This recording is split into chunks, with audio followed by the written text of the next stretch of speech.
Allahümme salli ala Muhammedin ve ali Muhammed.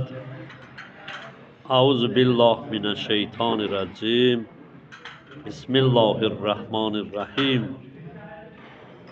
Rahman ve Rahim olan Allah Taala'nın adıyla ve şemsi ve zuhaha. And olsun güneşe ve onun saçtığı ışığa.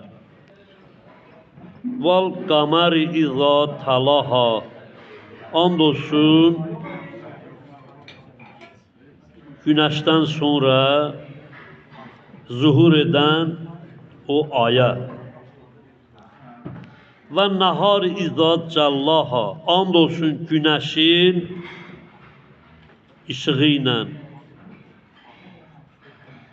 O seher ki açılır o gündüze. And olsun o gündüze. Ve layli iza yakşaha. And olsun güneşi bürüyen geceye. Yani Allah burada da geceye and içir. Ve semai ve ma banaha. And olsun göğe ve onu bina edene.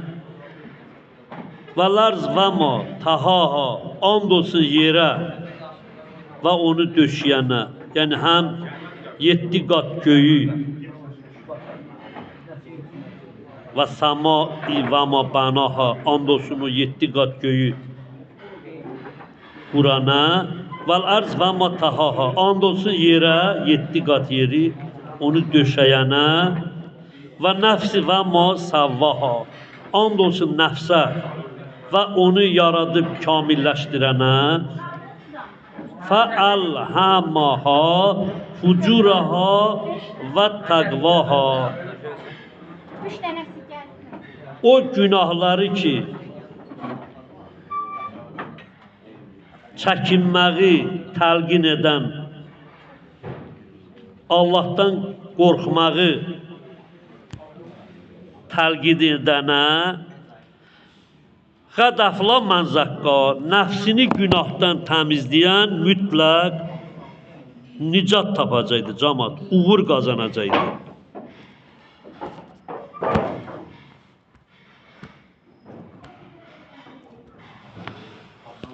Siz bildiklərinizdə bir miqdar var. Mən də bir 10 dəqiqə inşallah nəfs barəsində danışım. Nəfs insanın daxili varlığı, istəkləri, meyilləri və şəxsiyyətinin mərkəzidir. Yəni o istək, o meyil. O həm yaxçılığa, həm də pisliyə meyilli olur. Quran-ı Kərimdə Allah nəfsə və onu nizama salana and olsun dedi.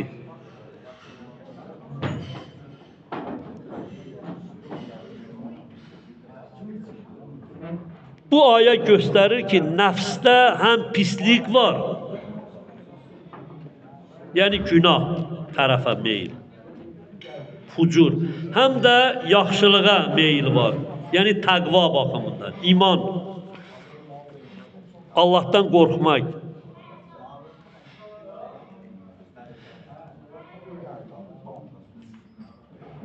Quran-ı Kərimdə nəfs mərhələlərə bölünübdür.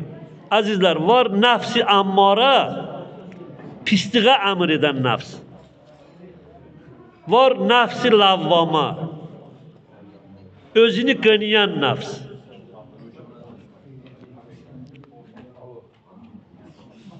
Duada həmişə insan nəfsi ammaradan Allah sənə pana aparırıq. Nəfsi lavvamanı gözəlləşdir. Belə dua edirik. Və bir də var nəfsi mutmainə, arxain nəfs. Əzizlər, nəfsi ammara Yusuf surəsinin 53-cü ayəsində Allah buyurur, həqiqətən nəfs daimi pisliyə əmr edəndir. Bu nəfs günaha çağırır insanları. Bu nəfs şeytanın təsiri altında olur. Bu nəfs şəhvət və dünya arzularına bağlıdır. Bu pisliyə əmr edən nəfs, dediyim kimi nəfs-i əmmara. Bir də var.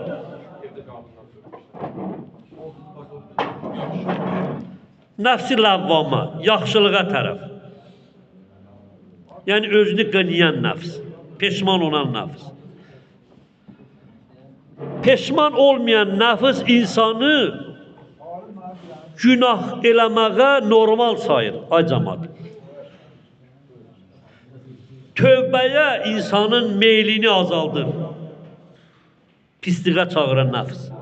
Ancaq yaxşılığa çağıran nəfs, özünü qınayan nəfs, Qiyamət surəsinin 2-ci ayəsində Allah buyurur, and olsun özünü qınayan nəfsə. Bu nəfs günah edəndə peşman olur, cəmaət. Vicdanı oyanmağa başlayır insanın. Daxili mübarizə gedir. Bu mərhələ çox önəmlidir. Çünki insan dəyişməyə başlayır, özünü dəyişdirir, islah edir, tövbə qapısına gedir. Elə bir tövbə etməyə gedir. Özünü qınayır ki. Bir də var nəfsi mutmainə, arxain nəfs. Allah Teala Fəcr surəsinin 27-28-ci ayəsində buyurur ki, ey arxain nəfs, Rəbbinə dön, razı, mən və sən də razı edilmiş halda. Sən məndən razı, raziyətir mərziya, mən də səndən razı. Dön mən tərəfə. Allah bu nəfsi bəyənir. Bu nəfs cəmaət Allah Teala ilə aram tapır. Günahdan uzaqdır bu nəfs. Qəlbi sakitdir bu nəfsin. Bu insanı cənnətə aparan bir nəfsdir. Necə Allah Teala orada deyir ki, sən məndən razı, ey arxain nəfs, mən də səndən razı, dön mənim cənnətimə daxil ol. Əməl-i salih bəndələrimə ayırdığım yerə. Bax, Həzrəti İmam Hüseyin əleyhissalam haqqında da bu ayə şamil edilir ki, Allah ondan, o da Allah'tan razıdır.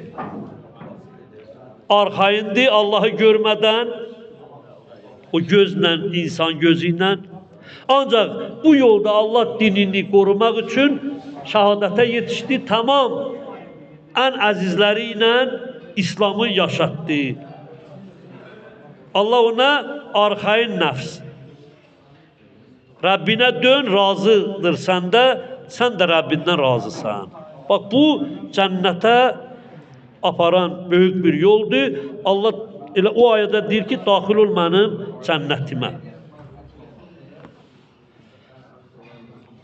Peyğəmbər və İmam əleyhissalamların hədislərində var ki, Məhəmməd Peyğəmbər buyurur, sənin ən böyük düşmənin iki böyrün arasında olan nəfsindir. Yəni insanın ən təhlükəli düşməni. Xarici düşmən yox, öz daxili nəfsindir. İki böyrün arası. İmam Ali aleyhissalam buyurur, nəfsini tanıyan Rəbbini tanıyar. Başqa bir kəlam. Gəlib ki, nəfsinə qalib gələn ən böyük qalibiyyəti qazanmışdır. İmam Cəfəri Sadiq aleyhissalam buyurur, nəfsini hesaba çəkməyən bizdən deyil. Yəni insan gərək gündəlik özünü yoxlasın. Nəzarət eləsin. Ki nəfsini özünə tabi etsin. Onu ağlına tabi etsin. Ağlı ona yox. Onu özünə qul etsin. Özünü ona yox.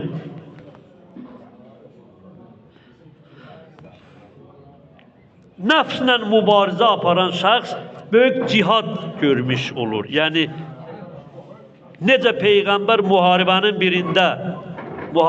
birində Peyğəmbər əleyhissalam Dedi sizin kiçik cihadınız mübarək, böyük cihaddan Allah sizə rəhm eləsin. Soruşlar ya Peyğəmbər, bu Bədir döyüşü böyük cihad idi. Sən buna niyə kiçik dedin? Bəs böyük cihad nədir? Dedi nəfsə qalib gəlmək. Nəfslə cihad, müharibə böyük cihaddır.